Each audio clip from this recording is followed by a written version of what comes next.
Big shock. వైసీపీని వీడుతున్న MLC Jayamangala Venkataramana. MLC పదవికి రాజీనామా చేసి స్పీకర్కి పంపిన వెంకటరమణ కైకలూరు మాజీ ఎమ్మెల్యే మరియు వైఎస్ఆర్సీపీ ఎమ్మెల్సీ జయమంగళ వెంకటరమణ వైఎస్ఆర్సీపీ పార్టీకి రాజీనామా. 23/11/2024 ఈరోజు పత్రికా విలేకరుల్ని మరియు ఎలక్ట్రానిక్ మీడియా వారిని పిలిపించిన కారణం,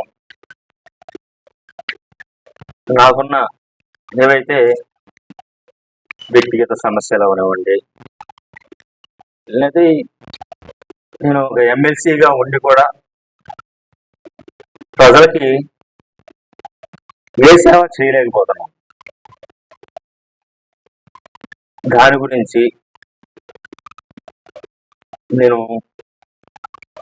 ఎవరైతే ఉందో ఇంతకుముందు గౌరవనీయులు మాజీ ముఖ్యమంత్రి జగన్మోహన్ రెడ్డి గారు ఇచ్చిన ఈ శాసన మండలి సభ్యులకి రాజీనామా చేస్తున్నాను.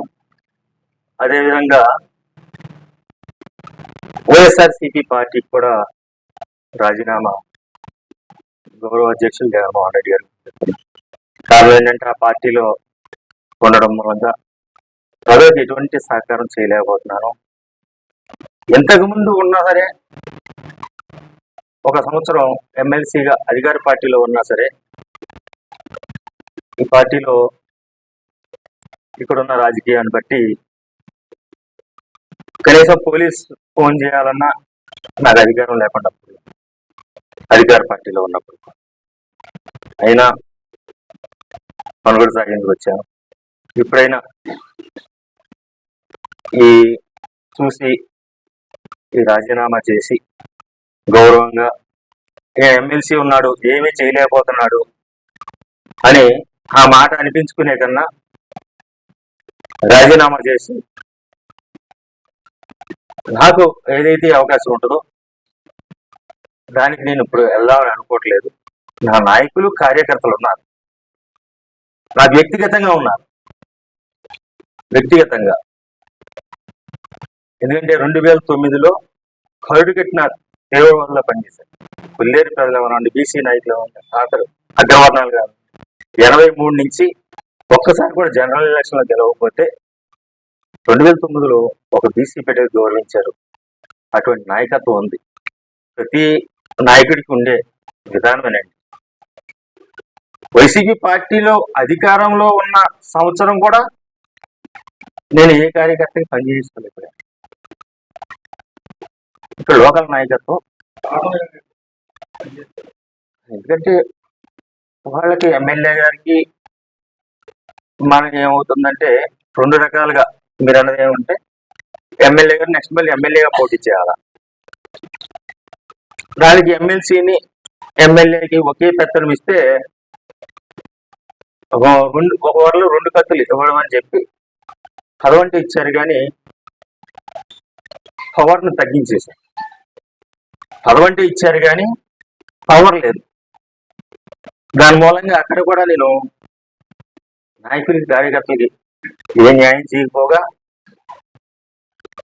నా అభిమానులను కూడా ఖండించుకుని కేసులు పెట్టిన అభిప్రాయాలు ఉన్నాయి. అయినా జగన్మోహన్ రెడ్డి గారి దగ్గర నేనేమీ మాట్లాడలేదు. అడిగాను జగన్మోహన్ రెడ్డి గారి దగ్గర, ఆయన అడిగితే ఒకటే చెప్పేవారు, ఏమన్నా మాట్లాడితే ధనంజయ రెడ్డి గారితో మాట్లాడు, కొల్లేరు సమస్య ఉంది అయ్యా, 3వ కాంటూర్ అని చెప్పి రాజశేఖర రెడ్డి గారు చెప్పారు, చంద్రబాబు నాయుడు గారు చెప్పారు.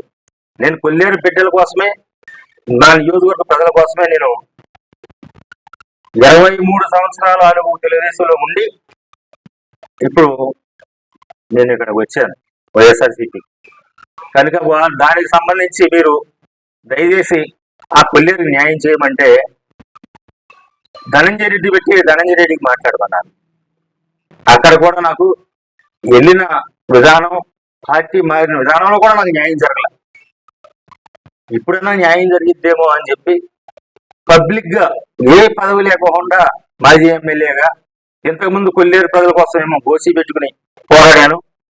మళ్ళీ ఇప్పుడు రైతు కోసం ఆమాన్య ఆలోచన చేయడానికి నాకు హక్కు ఉంటుంది. దానికోసం నేను ఈ నిర్ణయం తీసుకున్నాను. భేదాలు ఉంటాయి, కనబడవయి. రామలక్ష్మణులాగా మేము ఉన్నాం కానీ భార్య మాట నెగ్గించుకోవాలని భర్త, భర్త మాట నెగ్గించుకోవాలని భార్య అలా ఉంటారు.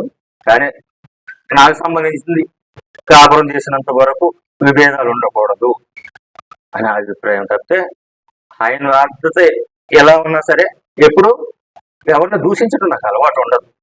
నేను ఇప్పుడు కూడా గవర్నమెంట్ దూరనాగేశ్వరరావు గారు అంటాను, మా జగన్మోహన్ రెడ్డి గారు అంటాను. కాకపోతే జగన్మోహన్ రెడ్డి గారు పదవిచ్చినందుకు కృతజ్ఞత, కానీ సమస్యల మీద వెళ్తే మాత్రం ఒక్కసారి కూడా అపాయింట్మెంట్ ఇవ్వరు. సజ్జల్ గారితో మాట్లాడుకో, ధనంజయ రెడ్డి గారితో మాట్లాడుకో, లేకపోతే అప్పిరెడ్డి గారితో మాట్లాడుకో, కానీ దూరనాగేశ్వరరావు గారికి నీకు మధ్యన విభేదాలు ఉండకూడదు. ఆయన ఏం చేసినా అయ్యా నేను పోలీస్ స్టేషన్కి ఫోన్ చేసి ఫలానా ఇబ్బంది ఉంది అని అంటే కింద ఫలానా వ్యక్తితో మాట్లాడండి అని ఒక ఎమ్మెల్సీ ఫోన్ చేసినా విలువ లేకుండా పోయింది. కానీ పార్టీ పోయిన తర్వాత ఇక్కడ ఎలాగా ప్రతిపక్షంలో, అధికార పక్షంలో లేనప్పుడు ప్రతిపక్షంలో ఏం వెలిపిస్తారండి? ప్రతిపక్షంలో ఏం వెలిపిస్తారు? న్యాయం చేయాలి. ఇప్పుడు రాజీనామా చేస్తాను, వాళ్ళందరూ ఒపీనియన్ అడిగి వాళ్ళు ఎలా బాగుంటుందా అని నిర్ణయం తీసుకున్నాడు. నేను ఏం చేయాలో మీ అందరికీ కూడా మీడియా ముఖంగా నేను తెలియజేస్తాను.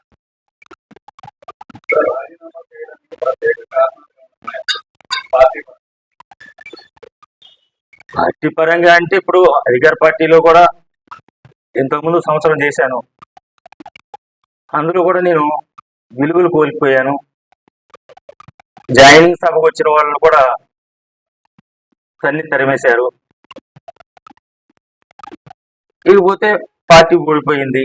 ఇప్పుడు ఎమ్మెల్సీ పదవి ఉన్నా లేకపోయినా ఏమి చేయలేకపోతున్నాను. ఈ వదిలేతే పాత గౌరవాలను బట్టి అన్న పని అవుతుందేమో. ఈయన వైఎస్ఆర్సీపీ పార్టీలో ఉండకపోతే ఒక పోలీసు, ఒక తహసీల్దార్ గారు, ఒక కలెక్టర్ గారు ఫోన్ చేసిన వైఎస్ఆర్సీపీ పార్టీ అనొచ్చు, లేకపోతే ఇంకోటి అనొచ్చు. పార్టీని వదిలేతే వ్యక్తిగతంగా మాత్రం అన్ని డిపార్ట్మెంట్లు నన్ను గౌరవిస్తున్నాయి. అందుకని పార్టీని ఇప్పుడు వదిలేసి అలాగా మాజీ ఎమ్మెల్యేగా, మాజీ ఎమ్మెల్సీగా ఉండి ప్రజలకు సేవ చేసుకుందామని నా అభిప్రాయం.